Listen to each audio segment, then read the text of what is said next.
Here we go, on to 1-2 Algebraic Expressions, Day 1. Please make sure you turn to your table of contents now and get this written down in there. Your table of contents should look very much like this one, just with the dates on yours. All right, and then turn to your note sheet and we're ready to go. The objective for today is actually in 2 different parts. So you will be able to classify expressions as either numerical or algebraic, and you will learn what both of those terms mean in today's lesson. And then the second thing we're going to be able to do is write expressions in English form and in symbolic form. And again, you will be able to do that after we finish this lesson. The first thing we're going to talk about is variable expressions and numerical expressions. And before we can even do that, we need to talk about what is a variable. A variable is a letter that is used to represent a number. So go ahead and get that in your note sheet. If you need to push pause so that you have enough time, go ahead and do so. So what would a variable expression be? We need to answer this question right here. We need to classify. So if a variable is a letter, then we can see here that a variable expression then must contain a letter, or what we now call a variable. Not just a letter anymore, a variable. So if we look at the first example, 7 times 3, does that contain a letter? Hopefully you said no. So that would be a numerical expression because it doesn't contain a variable. Looking at the next one, y plus 2. Y is a letter, y is a variable, and so that would be classified as a variable expression. Moving on, m minus 11, again, contains a variable, so it is going to go under variable expressions. And then over here we have 3 more examples. 8 divided by 2. Does that contain a variable? Nope. So it goes over here under numerical expressions.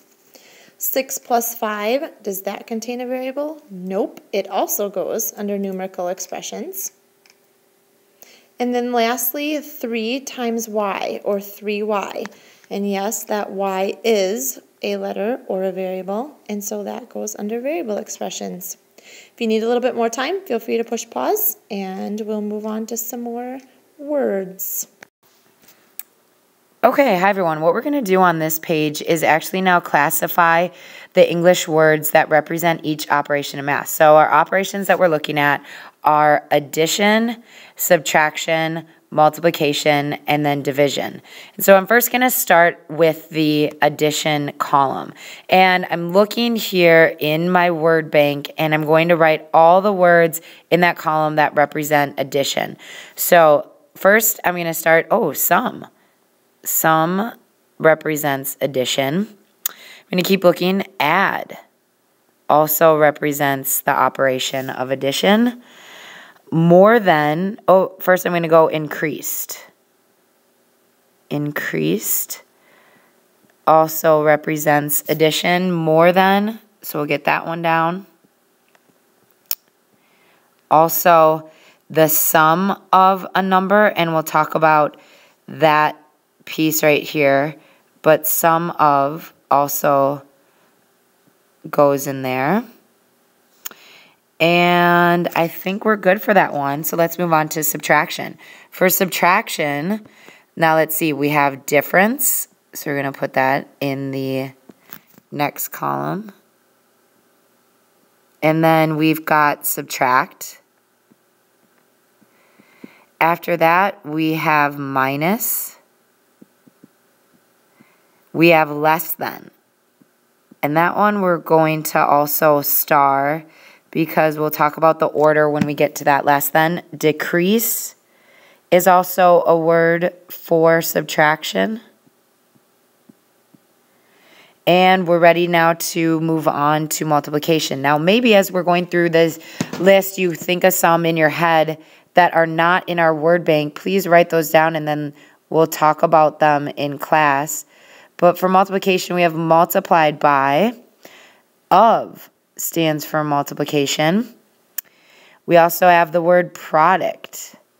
That also stands for multiplication.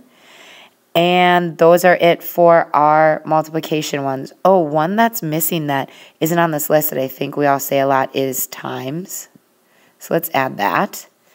And then let's move on to division. So we have quotient is one of our English words that represents the operation of division, divided by. And then we also have these next words that we have down here where you see a number. Whenever we are going to use the phrase a number, so I want you to write this below, that always represents our variable. And we're going to choose the variable probably x the most here, or maybe you're going to have y, or maybe we'll choose n because it's the first letter in meaning the word a number. Next what we have is this phrase quantity of. And when we use the phrase quantity of, what that is suggesting is using parentheses for us. So we'll write that down, that it is asking us to use parentheses. So an example would be the quantity of x and 3, or the quantity of x plus 3. So it wants you to write it using parentheses like that, and we'll talk more about that in class. Moving on to some examples, and in these particular examples, we're going to be converting English to symbols. Or in other words, we are converting words to algebra. Okay, and you'll hear us refer to both ways, or both terms. Looking at the first one, 3 plus x, we know that plus means to add, and so it does help to say it out loud. So when you say it out loud, you're pretty much writing exactly what you just said. So 3 plus x would be the symbols for that. Then the next one is 6 less than 12.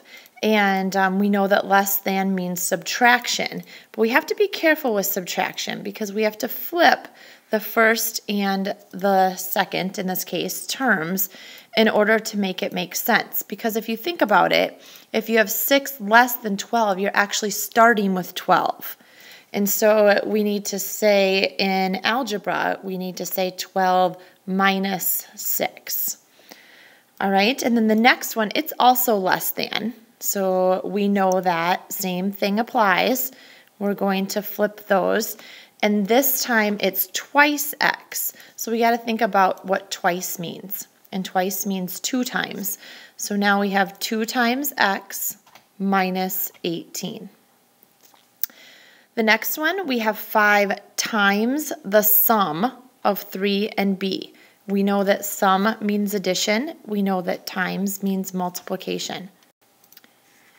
And in this particular example, we have to realize that we are actually multiplying everything past when it says times. So we have to make parentheses when we write it as algebra. So this one is 5 times the sum of 3 plus b. So if you actually knew the value of b, you would have to add that to 3 first before you multiplied. And then the last one says the quotient of a number and 36 plus the product of d and 3. That is a long one, so let's break it down. The quotient means what? Hopefully you said division, okay? Of a number is a variable. We're going to call it x. And 36 plus the product, multiplication, of d and 3. So now let's write exactly what we say. The quotient of a number, so x divided by 36, plus the product of d and 3. So the 3 comes before the d. We've talked a little bit about that the coefficient, when we talked about coefficients, that is the number before the variable. It is proper to put the number before the variable. So even though it's written as d and 3, we want to put the 3 in front of the d. All right, take a minute, go back, rewind, rewatch, pause, kind of take all of this in, and we'll move forward to our last page. Okay, on this slide, we're going to go the other way. We're going to be given our problems, so all of these expressions in symbols, and now it's almost like you have to talk the problem over the phone to someone. So how would you say that? And it's important that we say what the operations are as well. And we also are given some choice. So instead of, I want to have you look at this first one, where one way I could say that is 7 minus... And instead of saying 2x, that's where we want to say, well, what is this operation between 2 and x? So 7 minus 2 times x, or times a number, we could say. Or we could take another route and say something like, another option would, and I'm going to write it above, but we could say twice x less than 7. So what we're going to find out in class as we work on this is there are going to be multiple ways to say it in English, and that's kind of our choice of how we want to say it. Our next example that we see, we could say 4 times, so 4 times the product of 3 and x. That's one way we could say it. You could write down another way if you're wondering as well, but I'm going to move on to this next one. This next one, we could say 1 divided by the sum of 8 and 5. And I don't necessarily right now have to write out the word for the number 8. I'm just writing the number 8. We know how we could write that as well, but to just save us space. So feel free to do that. Our next or last example that we see on this one is we could say x divided by